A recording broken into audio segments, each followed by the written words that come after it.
تو آج سب سے پہلے تو بریسٹ کینسر کے حوالے سے بات کریں گے. ڈاکٹر عمر آفتاب جو کہ CEO اینڈ فاؤنڈر ہے پنک ریبن کے, ہمارے ساتھ موجود ہیں. السلام علیکم ڈاکٹر صاحب, آپ کو شو میں خوش آمدید کہیں گے. تقریباً 22 سال سے بریسٹ کینسر کے اویئرنیس کے حوالے سے اور پھر جو اس پہ تمام تو ریسرچ ہے اور کرنا کیا چاہیے اس پہ کام کریں. ہمارے ساتھ موجود ہیں ڈاکٹر فائزہ خان جو کہ کنسلٹنٹ نیوٹریشنسٹ ہیں. السلام علیکم ڈاکٹر صاحبہ. ہمارے ساتھ موجود ہیں ڈاکٹر شعیب صدیق, کنسلٹنٹ گیسٹرونٹرولوجسٹ ہیں. جی دوسرا تو میں بولی مجھے مشکل لگا. السلام علیکم ڈاکٹر صاحب, آپ کو خوش آمدید کہیں گے. اور ہمارے ساتھ ہمارے اوبلسٹ غالب یہاں پر موجود ہیں. آپ تمام لوگوں کو میں خوش آمدید کہنا چاہوں گی.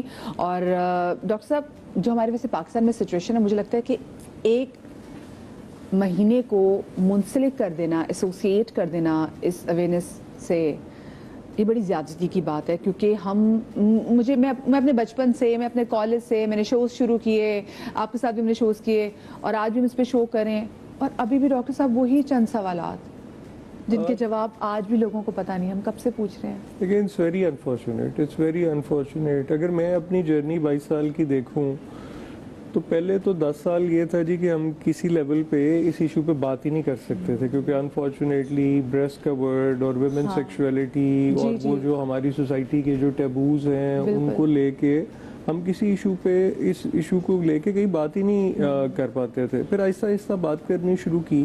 اچھا, اب اس دفعہ میں نے جو ہمارے اویئرنیس سیشنز ہوتے ہیں ان پہ میں نے جا کے لوگوں سے کچھ کینڈیڈ سوال کرنے شروع کیے کہ اگر فار ایگزامپل پڑھی لکھی لاہور میں یا کراچی میں پڑھی لکھی 100 خواتین کے ساتھ ہم بات کر رہے ہیں, تو میں نے جب ان سے یہ سوال کیے مختلف سیشنز پہ کہ اچھا آپ یہ بتائیں کہ آپ میں سے کتنوں نے اپنا میموگرام کرایا, تو یو ول بی سرپرائزڈ کہ 3 to 4%.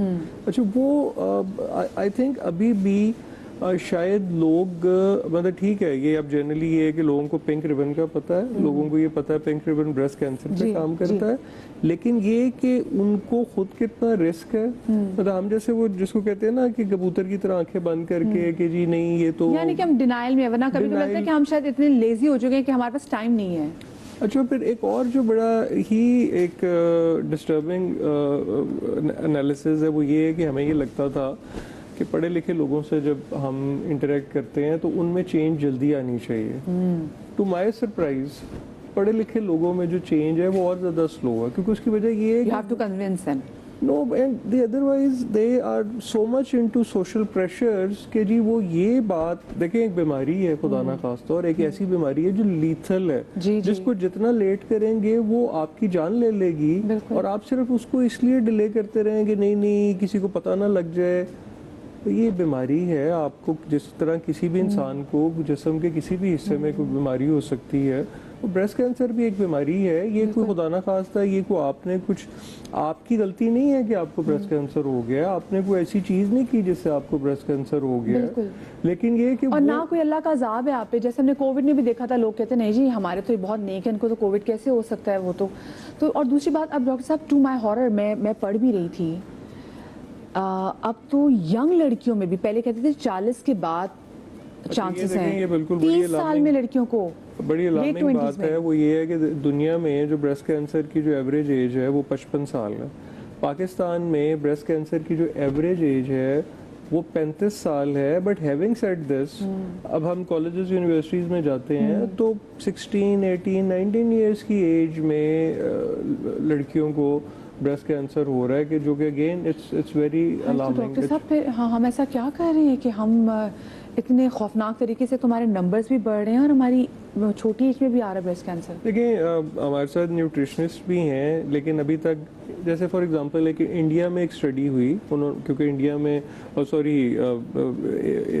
لنڈن میں انہوں نے, کیونکہ وہاں پہ انڈین اور پاکستانی کافی ڈائسپورا ہے, تو انہوں نے کمپیئر کیا انڈین اور پاکستانی خواتین کو کہ کیا وجہ ہے کہ پاکستانی خواتین میں بریسٹ کینسر زیادہ ہے اور انڈیا میں کم. یعنی جیسے رسک جو پاکستان میں 1 in 9 ہے, انڈیا میں جو رسک ہے 1 in 22 ہے, یعنی کہ 3 گنا کا فرق ہے. تو مسالے بھی, کیونکہ اگر مسالوں میں بھی قصوروار ان کو ٹھہرائیں تو مسالے ان کے ہم سے زیادہ بلکہ اسٹرانگ ہے بہت. تو انہوں نے یہ بہرحال کنکلوڈ کیا کہ جو ہماری ایٹنگ ہیبٹس ہیں وہ مطلب دیکھیں جیسے انڈین جو ہیں وہ مور ویجیٹیرین ہیں اور ان کی جو فوڈ جو ہے. اچھا, پاکستان, پھر ایک تو یہ بات ہوگی. دوسرا یہ ہے کہ دیکھیں FDA نے امریکہ میں بہت سارے ایسے انگریڈینٹس جو فوڈ میں یوز ہوتے ہیں ان کو ریسرچ کے بعد بین کر دیا جو کینسرس ہیں. WHO کی بہت ساری ریسرچ ہیں جن میں انہوں نے بہت ساری چیزیں ایسی آئیڈینٹیفائی کی جو کینسرس ہیں, بٹ انفارچونیٹلی وہ چیزیں آج بھی اگر آپ اپنی کوئی بہت ساری کھانے پینے کی چیزیں دیکھیں, ان کے لیبل دیکھیں تو ان کے اوپر وہ چیزیں یوز ہو رہی ہیں. پھر اس کے علاوہ یہ کہ لیبل کون پڑھتا ہے ڈاکٹر صاحب, آپ کو پتہ ہی ہے, ہمیں تو کھانے سے مطلب ہے, تو وہ لیبل اچھا کس نے پھر پڑھا یہ کہ ہے؟ دیکھیں ہم مطلب ہم نے کوشش کی, ہم نے سپریم کورٹ سے سو موٹو کرایا کہ جو یہ جو اسٹیرائڈس کا انجیکشن لگتا ہے جانور کو جس سے دودھ زیادہ لیا جا سکتا ہے اس کو بین کرایا گیا, بٹ وہ آج بھی یوز ہو رہا ہے. اب وہ ایسا دودھ جو ہم پی رہے ہیں جو اس انجیکشن سے ہے, جو اسٹیرائڈ, وہ ہیومن ہیلتھ کے لیے تو نقصان دہ ہے, وہ فیمیل ہیلتھ کے لیے تو بہت ہی نقصان دہ ہے کیونکہ وہ ہارمونل امبیلنس کریٹ کرتا ہے.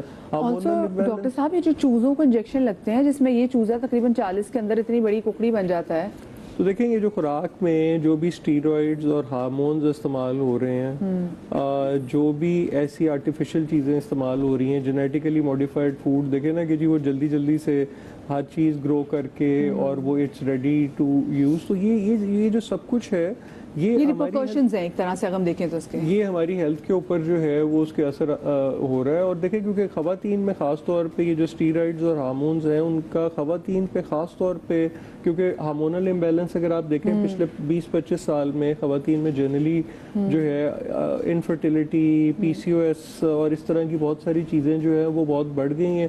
ہارمونل امبیلنس جو ہے وہ ایسٹروجن لیول کو افیکٹ کرتا ہے. ایسٹروجن جو ہے وہ ڈائریکٹلی لنکڈ ہے بریسٹ کینسر سے. اور میں ایک اور آپ کو اگر خوفناک اسٹیٹسٹک بتاؤں جو لیٹسٹ, یہ ہے کہ اگر پاکستان میں 100 کینسر کے پیشنٹ ڈائگنوز ہوتے ہیں اس میں سے 50 صرف بریسٹ کینسر ہے, یعنی اٹس سو ہائی.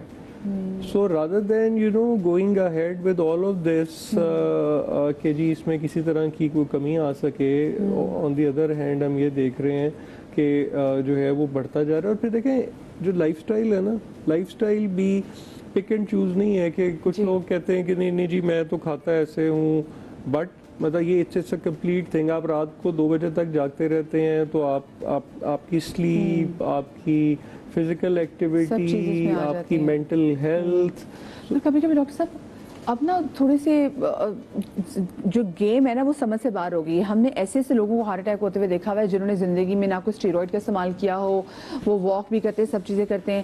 پھر میں نے ایسے خواتین کو بریسٹ کینسر ہوتے ہوئے دیکھا ہے جنہوں نے زندگی میں نہ کبھی پلاسٹک کے برتنوں میں کھانا کھایا ہو, وہ فریش کھانا بھی کھاتی ہیں, وہ دن میں جو پکایا اسی دن کھانے پہ یقین رکھتی ہیں, وہ فریج والی تو کوئی چیز کھاتی بھی نہیں ہے, جم بھی کرتی ہیں, بٹ اسٹل یہ چیزیں بڑھتی جا رہی. تو کیا کوئی ابھی تک ریسرچ میں کوئی ایسی چیز سامنے آئی ہے کہ ایسی کیا چیز ہے, تو اندر جینیٹکلی ایسی پرابلم آ رہی ہے کہ آپ کے اندر کوئی پرانے رسک فیکٹرز ہیں؟ اگر ہم بات کریں کہ جیسے بریسٹ فیڈنگ ہے اس سے رسک فیکٹر کوئی تقریباً 5 to 7% کم ہو جاتا ہے. اچھا جینیٹک جو ہے کہ اگر آپ کی فیملی ہسٹری ہے, اور فیملی ہسٹری میں بھی خاص طور پہ کہ اگر آپ کی والدہ, خالہ, پھپھو, دادی, نانی, یہ یعنی کہ جو بالکل آپ کے فرسٹ بلڈ ریلیشن ہے, اگر ان میں ہو تو اس سے تقریباً کوئی آلموسٹ 10% رسک جو ہے وہ بڑھ جاتا ہے. لیکن اس کے لیے ڈاکٹر صاحب کووڈ کے بعد آپ نے دیکھا کچھ ٹریگر بھی ہوئے ہیں.